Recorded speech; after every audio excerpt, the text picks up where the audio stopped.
Ahora volveremos al autobús accidentado y explicaremos cómo usar las técnicas de triaje START. Do so.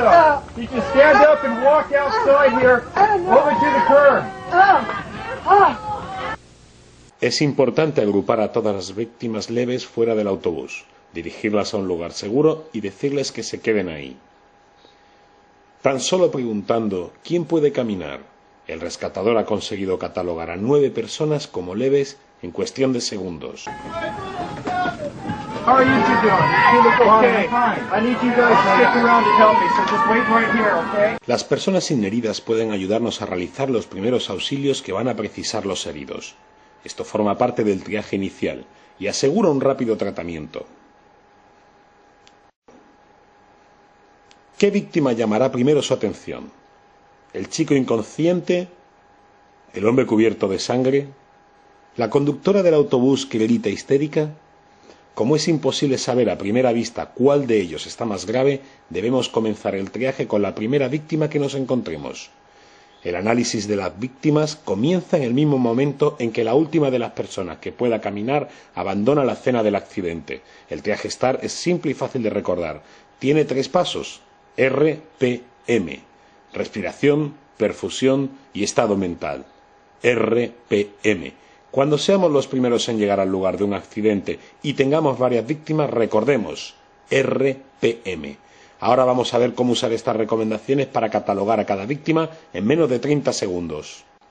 El primer análisis es el de la respiración, porque es la función más crítica. Si el paciente no respira por tener la vía aérea obstruida, intentaremos liberarla.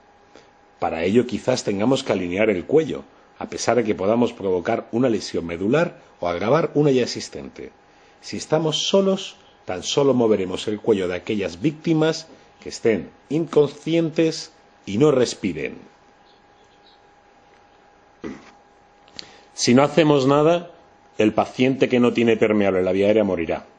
Si alineamos el cuello, puede que agravemos una lesión medular ya existente, pero es un riesgo que tenemos que correr. Si liberamos la vía aérea, quizás comience a respirar, y si la mantenemos abierta, quizás tenga una oportunidad de sobrevivir. Si no lo hacemos, no tendrá esa oportunidad. Si la respiración no se restablece con una simple maniobra, el método START no contempla iniciar RCP. El primer rescatador puede sentir la tentación de comenzar a hacer RCP en un paciente inconsciente que no respire. Eso sería un error. Estos pacientes acaban muriendo. Si el primer rescatador comenzase una reanimación cardiopulmonar, no tendrá oportunidad de prestar ayuda a aquellas víctimas que sí tienen posibilidades de supervivencia. 9 personas clasificadas como leves y un fallecido. Pasamos a la siguiente víctima.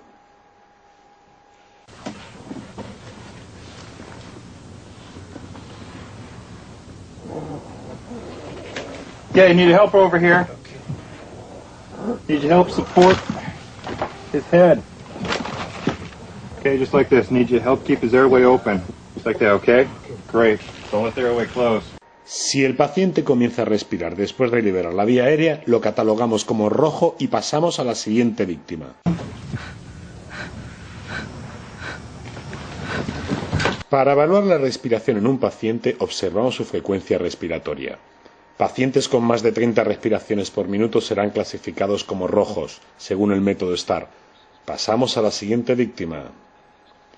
No necesitamos contar las respiraciones durante 1 minuto para saber si un paciente está hiperventilando o tiene una ventilación normal. Con la práctica lo sabremos a primera vista.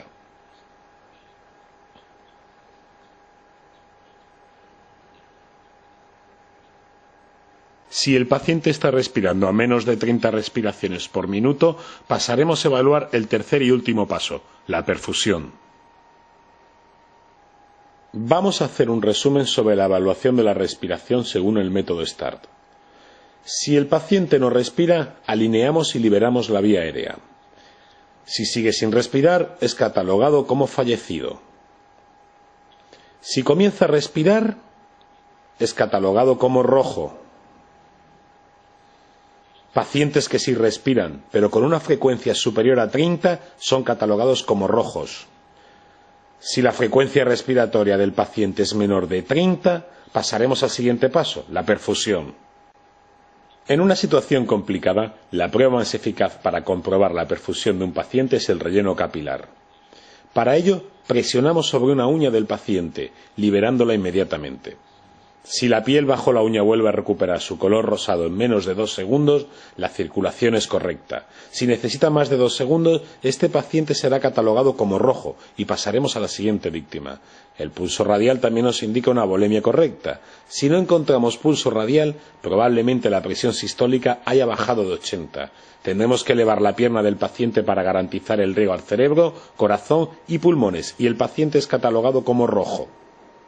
Put as much pressure you can on there. I need you to stop her bleeding, okay? En los casos en que haya un sangrado externo abundante, dé instrucciones a la víctima o a algún ayudante para que comprima fuertemente sobre la herida. Si el paciente tiene una perfusión adecuada, procedemos a su evaluación neurológica. Resumiendo sobre la perfusión. Comprobamos el relleno capilar presionando sobre una uña. Si el color no ha vuelto en 2 segundos, sospechamos la existencia de hemorragia y el paciente es catalogado como rojo. Elevamos el miembro y, si es necesario, controlamos la hemorragia. Si el paciente tiene una perfusión adecuada, el relleno capilar será menor de 2 segundos. Pasamos al tercer y último paso, la evaluación neurológica. What's your name? En el contexto de una catástrofe, un paciente con déficit neurológico es catalogado como rojo. Se debe comenzar a evaluar el estado neurológico del paciente desde el primer momento. Si tiene dificultad para responder a preguntas o comentarios sencillos, será catalogado como rojo. My leg over here, my leg. Oh God, I think it's broken. I think Just relax. Okay, you're breathing fine. You're breathing fine. Get me out of here. Please, my leg really hurts. It really Okay, you've got a hurts. good pulse. You've got a good strong pulse. What's your name? Jan. Okay, Jan. What day is it? Friday. Friday. Good. Please, Okay. it hurts. Oh God. More firemen are coming. Okay, we'll get you out of here as soon as possible. Hurry. All right, I've got help coming. Si el paciente puede contestar coherentemente a preguntas sencillas, lo catalogamos como amarillo o demorable y pasamos a la siguiente víctima. Resumiendo sobre la evaluación neurológica. Si el paciente no responde a preguntas o comentarios sencillos, lo catalogamos como rojo. Si puede hacerlo, lo catalogamos como amarillo y pasamos a la siguiente víctima. La categoría demorable no significa que el paciente no esté herido o que no necesite tratamiento. Significa que el paciente no está en riesgo de muerte inminente. Como podemos ver, cada paciente es triado y catalogado durante la primera evaluación, dependiendo de la necesidad de asistencia médica. Los pacientes rojos han de ser evacuados tan pronto como lleguen las ambulancias. Para los pacientes que esperan transporte es necesaria una segunda evaluación por parte de personal cualificado para cambiar su estatus y proporcionarles el tratamiento adecuado. Como hemos visto, el método STAR es eficaz para categorizar y tratar pacientes de una forma rápida. Cuando seamos los primeros en acudir a un incidente con varias víctimas, el entrenamiento en el método STAR nos permitirá hacerlo mejor para la mayoría. Resumiendo, en este vídeo hemos aprendido a alejar a los heridos que puedan caminar de la zona de impacto, reduciendo el número de víctimas que tenemos que evaluar. Hacer uso de pacientes leves para aplicar técnicas sencillas sobre otras víctimas. Comenzar la evaluación con la primera víctima que encontremos. Usar la técnica de RPM para hacer una rápida evaluación, respiración, perfusión y estado mental. Usar las tarjetas de triaje como una forma de catalogar pacientes. El método STAR responde al primer interviniente respecto a la pregunta ¿qué hago ahora? Esta persona tiene 2 prioridades: clasificar a las víctimas y garantizar asistencia médica en el lugar.